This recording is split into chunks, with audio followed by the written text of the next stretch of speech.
మా బీసీ నాయకుడు ex minister Jogi Ramesh అన్నను అన్యాయంగా అక్రమంగా లేని కేసుని సృష్టించి లేని లిక్కర్ అంశాన్ని సృష్టించి దాన్ని తయారు చేసి దాన్ని కుక్ చేసి దాన్ని జోగి రమేష్ అన్న చుట్టూ తిప్పి ఆయన్ని అక్రమంగా అరెస్టు చేసి 83 రోజులు మరి జైల్లో ఏ విధంగా నిర్బంధించారో రాష్ట్ర ప్రజలందరం కూడా చూసాము.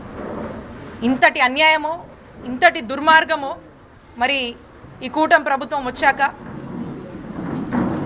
ఎక్కడా లేని విధంగా ఎప్పుడూ లేని విధంగా మరి రాష్ట్రంలో ఏ విధంగా రెడ్ బుక్ అని చెప్పి అరాచకాలు ఏ విధంగా రెడ్ బుక్ పేరుతో మరి ముందుకు తీసుకువెళ్లారో మనం చూసాము. జోగి రమేష్ అన్నని మానసికంగా ఇబ్బంది పెట్టి కనీసం ఆ టైంలో వాళ్ళ ఫ్యామిలీ అకేషన్స్ కొన్ని ఉన్నా కూడా అయినా కూడా ఏమాత్రం కూడా లెక్క చేయకుండా మానసిక ఒత్తిడి ఒక జోగి రమేష్ అన్నతో కాదు, ఆఖరికి ఆ టైంలో అరెస్ట్ చేశారు. అక్కడ హెల్త్ చెకప్స్ చేస్తుంటే తన భార్య తన దగ్గరికి వెళ్ళి భర్తను పలకరించుకుందామనేటువంటి ప్రయత్నం చేస్తే కూడా ఆమెను కూడా ఇబ్బంది పెట్టి ఏ విధంగా పోలీసులు చాలామంది ఆ వీడియో చూశారు, పోలీసులు ఏ విధంగా తన్ని నెట్టేశారో మళ్ళీ దానికి కూడా వదినమ్మ మీద కూడా కేసు పెట్టడము. ఇంకా గవర్నమెంట్ ఏమంట వచ్చిందో ఎంబటే వారి కొడుకు రాజీవ్ మీద ఏ రకంగా కేసు పెట్టి తన్ని అరెస్ట్ చేశారో చూసాము. జోగి రమేష్ సోదరుడి మీద కూడా మరి అక్రమ కేసు అతనికి కూడా అంటగట్టి చుట్టి అతనికి కూడా చుట్టి అతన్ని కూడా ఏ విధంగా అక్రమ అరెస్ట్ చేసి జైలు పాలు చేశారో చూసాము. ఒక్కరిని కాదు మొత్తం ఫ్యామిలీని అన్ని వైపులా కూడా చుట్టేసి అక్రమంగా మరి చంద్రబాబు నాయుడు గారు ఏ విధంగా ఈ ఫ్యామిలీని ఎంతలా ఏడిపించి ఎంతలా ఇబ్బంది పెట్టి రోడ్డెక్కిచ్చారో అరెస్టుల పాలు చేసి జైళ్ళ పాలు చేసి మరి కుటుంబాన్ని వేధించారో రాష్ట్రం మొత్తం కూడా చూస్తుంది.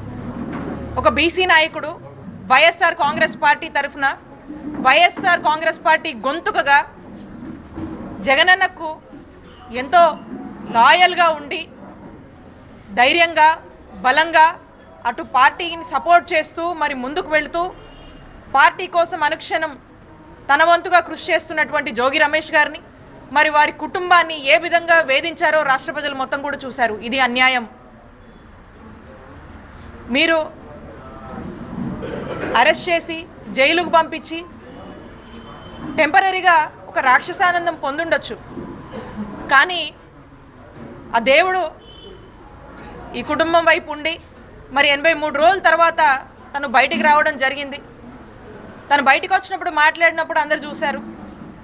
ఎక్కడా కూడా జగన్మోహన్ రెడ్డి గారి మీద కానీ మా వైఎస్ఆర్ కాంగ్రెస్ పార్టీ మీద కానీ మీరు చూసినట్టయితే మీరు భయపడితే మాట్లాడకుండా ఉంటారేమో, మీరు భయపడితే వాళ్ళ గొంతు వినిపించరేమో లేదా సైలెంట్ అయిపోతారేమో అని మీరు అనుకుంటుండొచ్చు. కానీ చూశారు కదా జోగి రమేష్ గారు ఏ విధంగా మాట్లాడారో. మీరు టెంపరీగా ఇబ్బంది పెట్టుండొచ్చు. ఇదే కాదు, రాష్ట్ర వ్యాప్తంగా రెడ్ బుక్ పేరుతో అనేక మందిని అక్రమ కేసులు అక్రమ అరెస్టులు జైళ్ల పాలు చేసి వైఎస్ఆర్ కాంగ్రెస్ పార్టీ గొంతు నొక్కే ప్రయత్నము ఈ కూటమి ప్రభుత్వం చేసింది, చేస్తుంది. కానీ ఎక్కడ కూడా వైఎస్ఆర్ కాంగ్రెస్ పార్టీ వాళ్ళు తగ్గలేదు. 20 నెలల కాలంలోనే చూస్తూ ఉన్నాము. ఎక్కడ ఏ పార్టీకి కూడా ఈ 20 నెలల కాలంలో ఇంత అసంతృప్తి రాల వాళ్ళ మీద, అధికార పార్టీ మీద. మరి 20 నెలల కాలంలోనే ఎంతలా కూటమి ప్రభుత్వం గ్రాఫ్ కిందకు పడిపోతుందో మనం చూస్తూ ఉన్నాము. ఎంతలా వైఎస్ఆర్ కాంగ్రెస్ పార్టీని మా నాయకుడు జగన్మోహన్ రెడ్డి గారు ఉంటే బాగుండు, ఈ పలానా సంక్రాంతి పండుగకి ఈ పథకం వచ్చేది, పలానా పండుగకి ఆ పథకం వచ్చేది, పలానా టైంలో ఈ విధంగా మాకు మంచి చేసేవాడు, రైతులం సంతోషంగా ఉన్నాము, విద్యార్థులకు ఫీ రియంబర్స్మెంట్ టైంకి అందింది, ఉచిత వైద్యము ఎక్కడికక్కడ చక్కటి వైద్య సేవలు అందేయి. ప్రతి వర్గంలోనూ కూడా ఇలాంటి చర్చ ఈరోజు నెలకొన్నది. రాష్ట్రం మొత్తం కూడా రాష్ట్రంలో ఉన్నటువంటి ప్రజలు కూడా సమయం కోసం ఎదురు చూస్తూ ఉన్నారు. మీరు చేస్తున్నటువంటి అరాచకాలు, మీరు పోతున్నటువంటి ఒంటద్ది పోకడ, అలాగే నియోజకవర్గాల్లో మరి ఎమ్మెల్యేలు చేస్తున్నటువంటి అరాచకాలు, జరుగుతున్నటువంటి దోపిడీని ప్రజలందరూ కూడా ఇప్పటికే గుర్తించారు. జగనన్న ఉంటే ఇలా ఉండేది కాదు, చాలా ట్రాన్స్పరెంట్గా చక్కగా పద్ధతిగా సిస్టమేటిక్గా పాలన ఉండేది, చక్కటి అడ్మినిస్ట్రేషన్ ఇచ్చారు అని చెప్పి ప్రజలు వేణోళ్ళ కూడా మరి జగనన్న ప్రభుత్వాన్ని జగనన్న మళ్ళీ రావాలి, వైఎస్ఆర్ కాంగ్రెస్ పార్టీ వస్తే మాకు మేలు జరుగుతుందని ప్రజల్లో ఇప్పటికే కూడా ఆ చర్చ నడుస్తూ ఉంది.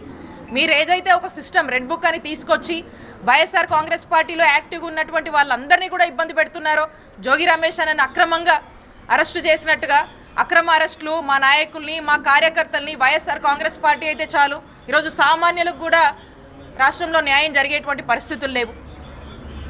మరి ఏ విధంగా మీరు వేధిస్తున్నారో ఇవన్నీ కూడా ప్రజలు గమనిస్తున్నారు. ఇప్పటికే ఒక పర్సెప్షన్ అనేది బిల్డ్ చేసుకున్నారు పాజిటివ్గా వైఎస్ఆర్ కాంగ్రెస్ పార్టీ మీద. మీరు తీసుకొచ్చినటువంటి red book culture, red book system ఏదైతే రెడ్ బుక్ అడ్మినిస్ట్రేషన్ తీసుకొచ్చారో అదే మిమ్మల్ని దహించి వేయబోతుంది ముందని తెలియజేసుకుంటున్నాము. చూస్తూ ఉన్నాము. మరి ఇక్కడ ఏమీ చేయట్లేదు, ఏ వర్గానికి న్యాయం చేయట్లేదు. వైఎస్ఆర్సీపీ వాళ్ళు ఎక్కడున్నారో అందరినీ కూడా మైక్రో లెవెల్లో వాళ్ళని అందరినీ కూడా తీసుకొచ్చి వాళ్ళని ఇబ్బంది పెట్టాలని చెప్పేసి ఏదైతే ఒక టార్గెట్ బేస్డ్ పాలిటిక్స్ మీరు నడుపుతూ ఉన్నారో వైఎస్ఆర్సీపీ వాళ్ళకైతే ఒకలాగా, టీడీపీ పార్టీ వాళ్ళకైతే ఒకలాగా మీరు నడుపుతున్నటువంటి అడ్మినిస్ట్రేషన్ జనాలు చూస్తూ ఉన్నారు. రీసెంట్గా మనం చూసాము. ఇంకా ఎక్కడ వీళ్ళు దావోస్ అంటారు, దావోస్కి వెళ్తారు. అక్కడ ఏది మనకు క్లారిటీ ఉండదు. అసలు ఏం ఇన్వెస్ట్మెంట్స్ ఏం చేస్తున్నారు, ఏదో హైప్ చేసుకోవడానికి తప్పితే ఇక్కడ దవాఖానాల్లో మందులు లేవు ఇక్కడ. మరి ఇలాంటివి పట్టించుకోరు. ఏదేదో పెద్ద పెద్ద మాటలు, గొప్ప గొప్ప మాటలు, ఇన్వెస్ట్మెంట్స్ ఇన్ని లక్షల కోట్లని ఊదరగొడుతున్నారు. కానీ కమెన్స్మెంట్కి వచ్చేసరికి కానీ రియాలిటీకి వచ్చేసరికి కానీ ఎటువంటివి కూడా గ్రౌండ్ లెవెల్లో ఏమీ కనిపించట్లేదు. గొప్పలు, మాటలు, ప్రచారాలు, ఆర్భాటాలు తప్పితే నిజంగా ప్రజలకు ఏ వర్గానికి పనిచేస్తున్నటువంటి పరిస్థితులు మరి ఈ కూటమి ప్రభుత్వం వచ్చాక కూడా ఎవరిని కూడా ఏ ప్రజలకు కూడా రాష్ట్రంలో ఉన్నటువంటి ప్రజలందరికీ కూడా న్యాయం చేస్తున్నటువంటి పరిస్థితులు లేవని ఇప్పటికే ప్రజలు ఒక నిర్ణయానికి వచ్చారు. కాబట్టి మేము ఒకటే చెప్తా ఉన్నాము, మీరు ఒక బీసీ నాయకుడిని, ఆ కుటుంబాన్ని రోడ్డుకి ఈడ్చుండొచ్చు, మీరు రాక్షసానందం పొందుండొచ్చు, ఎంతోమంది వైఎస్ఆర్ కాంగ్రెస్ పార్టీ నాయకుల్ని, కార్యకర్తల్ని మీరు ఇబ్బంది పెడుతుండొచ్చు. కానీ ఖచ్చితంగా ఇవన్నీ కూడా మీకు ఈ అరెస్టులు, ఈ కేసులు, ఈ ఇబ్బందులన్నీ కూడా మీకు సరైన టైంకి ఇవన్నీ మీకు గుణపాఠం చెప్పబోతున్నాయని తెలియజేసుకుంటూ వీళ్ళందరూ కూడా ఒకటే ఆలోచిస్తూ ఉన్నారు. ప్రజలన్నీ గమనిస్తూ ఉన్నారు. అందరూ కూడా సమయం వచ్చినప్పుడు కూటమి ప్రభుత్వానికి, చంద్రబాబు నాయుడు గారికి బుద్ధి చెప్పబోతున్నారు, చెప్తామని సిద్ధంగా ఉన్నారు. టైం వచ్చినప్పుడు ఎవరిని కూడా వదిలిపెట్టేది లేదని చెప్పి తెలియజేసుకుంటున్నాం. ఆర్కే శాఖ మంత్రి మండలంలో మెడికల్ కాలేజ్ వచ్చినాయి. మెడికల్ కాలేజీలో అక్రమాలు జరిగినాయని కూటమి ప్రభుత్వం ఆరోపిస్తుంది. నిజంగా మెడికల్ కాలేజ్ ఏర్పాట్లు అక్రమాలు జరిగాయి. ఏమంటే మెడికల్ కాలేజీలు మీరు చూశారు. మెడికల్ కాలేజ్ ఎందుకు ప్రతి జిల్లాలో ఒక పెద్ద హాస్పిటల్ తేవాలని చెప్పేసి జగన్మోహన్ రెడ్డి గారు ఒక గొప్ప ఆలోచన చేసి 100 ఏళ్లకి ఆంధ్రప్రదేశ్ రాష్ట్ర చరిత్రలో ఒక 11 మనకు అందుబాటులో ఉన్నాయి. అలాంటిది ఒకేసారి 5 ఏళ్లకి 17 గవర్నమెంట్ మెడికల్ కాలేజ్ తేవాలని చెప్పేసి జగన్మోహన్ రెడ్డి గారు ఆలోచన చేసి సుమారు 8,500 కోట్ల ఖర్చుతో వాటిని ఏర్పాటు చేయాలనే ఒక నిర్ణయానికి వచ్చి దాంట్లో మేము 5 ప్రారంభించాము. మిగతావి ప్రారంభించే దశదాకా కూడా మేము పనులు పూర్తి చేశాము.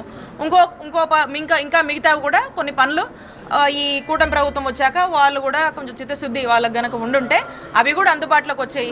ఇవన్నీ వద్దని చెప్పి ఈరోజు ప్రైవేటైజేషన్ అని ఎత్తుకున్నారు. ఏమంటే ప్రైవేటైజేషన్ అని చంద్రబాబు నాయుడు గారు ఎత్తుకున్నారో అవన్నీ ఏం చేశారు, ఇప్పుడు స్టార్టింగ్ రాగానే ఒక ఆర్డర్ ఇచ్చారు. ఒక ఇటుకరాయి కూడా జగన్మోహన్ రెడ్డి గారు ప్రభుత్వం దిగిపోయిన తర్వాత ఒక ఇటుకరాయి కూడా అటు నుంచి ఇటు వేసే పని లేదు, ఏ మెడికల్ కాలేజ్ని డెవలప్ చేయాల్సిన పని లేదు, మనం ప్రైవేటైజేషన్కి వెళ్తున్నాము, ఇవన్నీ అంబేద్దామని చెప్పి ఒక నిర్ణయం తీసుకున్నారు. దాన్నే మళ్ళీ బహిరంగంగా వాళ్ళ ప్రొసీజర్ ఏదైతే ఉందో ఆ విధంగానే చెప్తూ ప్రిపేర్ చేస్తూ వచ్చి ఇక్కడ మా మీద లేనిపోని నిందలు, మేము ఇంత ఇన్ఫ్రాస్ట్రక్చర్ చేసినా లేవు అని అలాంటి గోబెల్స్ ప్రచారాలు పుట్టించి వీటిని అంబేయడానికి ఒక స్కెచ్ చేసి ఒక పెద్ద స్కామ్కి తెరలేపారు. మేము చిత్తశుద్ధితో ఈ 17 మెడికల్ కాలేజ్ అందుబాటులోకి తీసుకురావాలనేటువంటి గొప్ప ఆలోచన చేసి తీసుకొచ్చాము. దాంట్లో భాగంగా మా ప్రయత్నాలు అన్నీ చేసాం. 5 ప్రారంభించాం. ప్రజలన్నీ కూడా చూశారు. 1 కోటి సంతకాల సేకరణ అనేటువంటి కార్యక్రమం చేపట్టాం. ఏమని, ప్రైవేటైజేషన్ తప్పని, ప్రైవేటైజేషన్ చేస్తే రాష్ట్ర ప్రజలకు ఇబ్బంది అని చెప్పి 1 కోటి సంతకాలు చేయించి, అంటే ప్రజలే స్వచ్ఛందంగా మేము ఒక కార్యక్రమాన్ని చేపడితే వాళ్ళందరూ కూడా పార్టిసిపేట్ చేసి దాన్ని విజయవంతం చేశారు. అవన్నీ విషయాలు కూడా గవర్నర్ గారికి చెప్పాము. గవర్నర్ గారు చూసి పాజిటివ్గా స్పందించారు. అయినా కూడా ఈ చంద్రబాబు నాయుడు గారికి, ఈ కూటమి ప్రభుత్వానికి ఇంత కూడా బుద్ధి రావట్లేదు. ప్రజలకు వీళ్ళు హాని చేస్తున్నారు, ప్రజలే తప్పు పడుతున్నారు. అయినా కూడా వాళ్ళ నిర్ణయాన్ని వాళ్ళు వెనక్కి తీసుకునేటువంటి పరిస్థితుల్లో లేరు. టెండర్లు కూడా మీరు చూశారు, ఎవరు పార్టిసిపేట్ చేయలేదు. మరి ఎవరో పార్టిసిపేట్ చేశారన్నారు, మరి వాళ్ళు మేము వేయలేదు మాకు కాదని చెప్పి వాళ్ళే మాట్లాడినటువంటి పరిస్థితి. మేము ఒకటే చెప్తా ఉన్నాము, ప్రజలకు ఏది మంచో అది జగన్మోహన్ రెడ్డి గారు చేశారు. ప్రజలకు మంచి చేయాలనే ఉద్దేశంతోనే 5 ఏళ్ళు జగనన్న పరిపాలన పరితపించారు. ఇక మీరు అన్నట్టుగా ఖచ్చితంగా నన్ను టార్గెట్ చేశారు, మా కుటుంబాన్ని టార్గెట్ చేశారు, దాంట్లో భాగంగా మా మరిదిని జైలుకు పంపించారు, నా మీద కూడా 17A పర్మిషన్ తీసుకున్నారు. ఎక్కడ లేని కేసులు, అసలు మేము ఎప్పుడు విని కూడా ఉండము. అలాంటి వాళ్ళే ఇంట్లో కూర్చొని తయారు చేస్తారో మరి ఎక్కడ తయారు చేస్తారో తెలియదు, కానీ ఎక్కడ లేని కథలు రాసుకొస్తారు. ఆ కథలోకి మా పేర్లు జత చేస్తారు, మా సిబ్బంది పేరు, మా ఫాలోవర్స్ ఎవరైతే ఉన్నారో వాళ్ళని జత చేస్తారు. ఇక ఏదో కేసు కడతారు, కట్టి ఇక ఇబ్బందులు పడి ఏమంటే కాన్స్టిట్యున్సీలో తిరగొద్దు, యాక్టివ్గా ఉండొద్దు, వైఎస్ఆర్ కాంగ్రెస్ పార్టీ తరఫున రిప్రజెంట్ చేయొద్దు. ఇది వీళ్ళు మమ్మల్ని రెడ్ బుక్ పేరుతో భయపెట్టాలని చూశారు. కానీ ఎవరు ఎక్కడ కూడా మా ధైర్యం చెడిపోలేదు. మేము వైఎస్ఆర్ కాంగ్రెస్ పార్టీకి మా నాయకుడు జగన్మోహన్ రెడ్డి గారి వెంట ఉండి మా పార్టీని మా నాయకుడు జగన్మోహన్ రెడ్డి గారు ఇంక్లూడింగ్ జోగి రమేష్ అన్నని ఇంత సఫర్ చేశారు. మా అందరి ఎజెండా ఒకటే, మా అందరి ఆలోచన ఒకటే. మేము మళ్ళా మా నాయకుడు జగన్మోహన్ రెడ్డి గారిని ముఖ్యమంత్రిని చేసుకోవాలి. ఇదే మా ముందున్నటువంటి ఎజెండా. మీరు ఎన్ని ఇబ్బందులు పెట్టినా ఎన్ని కేసులు పెట్టినా పెట్టుకోండి. ఓ రోజు ఇబ్బంది పెడుతున్నారా, పడతాం. కానీ మా నాయకుడు జగన్మోహన్ రెడ్డి గారిని ముఖ్యమంత్రిని చేసుకునే వరకు కూడా ఖచ్చితంగా మేము కృషి చేస్తాము. మేము ఎక్కడ కూడా బెదరమని తెలియజేసుకుంటున్నాం. వచ్చిన తర్వాత మహిళల పైన అత్యాచార ఆరోపణలు పెట్టారు. అయితే మహిళా మంత్రి పనిచేశారు. ఇంకొకటి పవన్ కళ్యాణ్ గారు మహిళలకు ఎక్కడైతే అన్యాయం జరిగింది నేను దోచుకోస్తాను, అలాంటి అతను ఇప్పుడు మాట్లాడలేదు. ఇంతకుముందు మేము అధికారంలో ఉన్నప్పుడు జగన్మోహన్ రెడ్డి గారు మీరు చూశారు, మహిళల సేఫ్టీ కోసము, మహిళల సెక్యూరిటీ కోసము అనేక గొప్ప ఇనిషియేటివ్స్ తీసుకొచ్చి చక్కటి ఒక అంశాలని ప్రజల్లోకి తీసుకొచ్చి దిశ యాప్ లాంటివి తీసుకొచ్చారు. ఉమెన్ సేఫ్టీ కోసం, సెక్యూరిటీ కోసం అనేక ప్రోగ్రామ్స్ నడిపారు. ప్రతి పోలీస్ స్టేషన్లో కూడా మనం చూసినట్టయితే మా సచివాలయాల్లో కూడా మహిళా ఆఫీసర్, మహిళా పోలీస్ అని చెప్పి ఆ నియామకాలు కూడా చేశారు. అంటే ఎక్కడికక్కడ కూడా మహిళల గురించి, మహిళల సేఫ్టీ గురించి ఆలోచించారు. ఎక్కడ కూడా మహిళలకు ఇబ్బంది జరగకూడదు అని చెప్పేసి అలాంటి ఆలోచనలు చేసి ఇవన్నీ ఇనిషియేటివ్స్ని తీసుకొచ్చారు. ఇవి చక్కగా అమలు చేశాము. అందరికీ దీని మీద అవేర్నెస్ కల్పించాము. దిశ యాప్ చాలామంది డౌన్లోడ్ చేశారు. ఎక్కడికి పోయినా కూడా ఏ అమ్మాయి ఎప్పుడు బయటికి వెళ్ళినా ఏ మహిళకైనా కూడా ఒక భరోసా ఉండేది, జగనన్న ప్రభుత్వంలో మహిళలకు రక్షణ ఉంది అనేటువంటి ఒక నమ్మకాన్ని మేము రాష్ట్ర ప్రజలకు, రాష్ట్రంలో ఉన్నటువంటి మహిళలకు మేము కల్పించగలిగాము. మరి ఈ రోజున వీళ్ళు మనం చూస్తూ ఉన్నాము, ఒక మహిళ పోయి పోలీస్ స్టేషన్ కంప్లైంట్ ఇచ్చే పరిస్థితిలో ఉందా అన్న కూటమి ప్రభుత్వం వచ్చాక? చెప్పండి. ఒక సామాన్యులు ఎవరైనా పోయి కంప్లైంట్ ఇచ్చే పరిస్థితిలో ఉందా?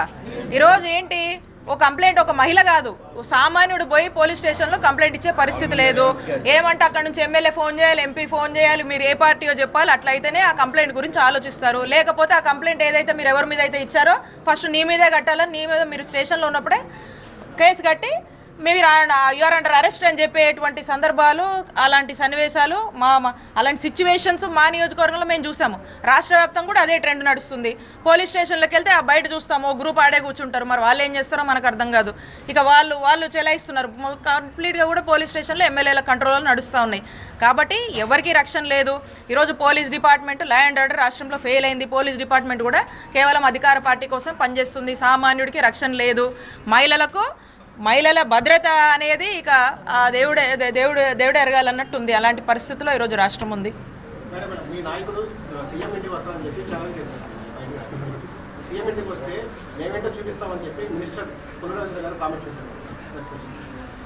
ఏమండి, వీళ్ళు ప్రజలకు ఇవ్వాల్సినటువంటి పరిపాలనని, ప్రజలకు చేయాల్సినటువంటి మంచిని ఇవన్నీ పక్కకు పెట్టి ఏవో ఇలా రెచ్చగొట్టేటువంటి కామెంట్స్, ఏదో జనంలో ఇలాంటి కామెంట్స్ వల్ల లేకపోతే ఇలాంటి ఛాలెంజెస్ వల్ల ప్రజలు అన్నీ గమనిస్తున్నారు. మీరు మీరు ఇవ్వాల్సినటువంటి పాలన ఇవ్వకుండా ఈ రెచ్చగొట్టేటువంటి అంశాలు కానీ ఇంకోటి కానీ దీనివల్ల ఇవంతా హెల్దీ ఇది కాదు. ఒకటి, మీరు మీ పాలన మీద దృష్టి పెట్టండి, మంచి పాలన ప్రజలకు ఇవ్వండి. మనల్ని గెలుచుకునే దాని మీద మీ దృష్టి ఉంటే బాగుంటుంది. కానీ ఇవన్నీ వేస్ట్. ఇవన్నీ మీరు చెప్పాల్సిన పనిలే. మీరు ఏం చేశారు, మీ పాలన ఎలా ఉందనేది ప్రజల్లోకి, గ్రౌండ్లోకి వెళ్ళి అడిగితే వాళ్ళే చెప్తారు. రేపు మళ్ళీ మీకు ఓట్లు వేసేటప్పుడు వాళ్ళే ఇవన్నీ మీరు చేస్తున్న ఛాలెంజ్లకి, కామెంట్లకి అన్నిటికీ కూడా ప్రజలే వాళ్ళ యొక్క ఓటు రూపంలో సమాధానం చెప్పబోతున్నారు. వైఎస్ఆర్ కాంగ్రెస్ పార్టీకి ఇప్పటికే కూడా చక్కగా ప్రజల్లో మద్దతు పెరిగింది. మా నాయకుడు జగన్మోహన్ రెడ్డి గారి పాలనని మళ్ళీ ప్రజలు కోరుకుంటున్నారు. 2 ఏళ్లలో ఈ కూటమి ప్రభుత్వం అటర్ ఫ్లాప్ అయింది. మీరు ఇచ్చినటువంటి సూపర్ 6 కూడా సూపర్ ఫ్లాప్ అయింది. కాబట్టి ప్రజలు ప్రజలు ఒక స్పష్టత మీద ఉన్నారు. మీరు ఎంత ఎగిరిపడినా కూడా టెంపరీ మీరు అధికారంలో ఉన్నారు కాబట్టి మీరు మాట్లాడుతున్నారు. ప్రజలకు అన్ని విషయాల మీద స్పష్టత ఉంది. ప్రజలే సరైన సమయంలో సరైన సమాధానం చెప్పడానికి సిద్ధంగా ఉన్నారు.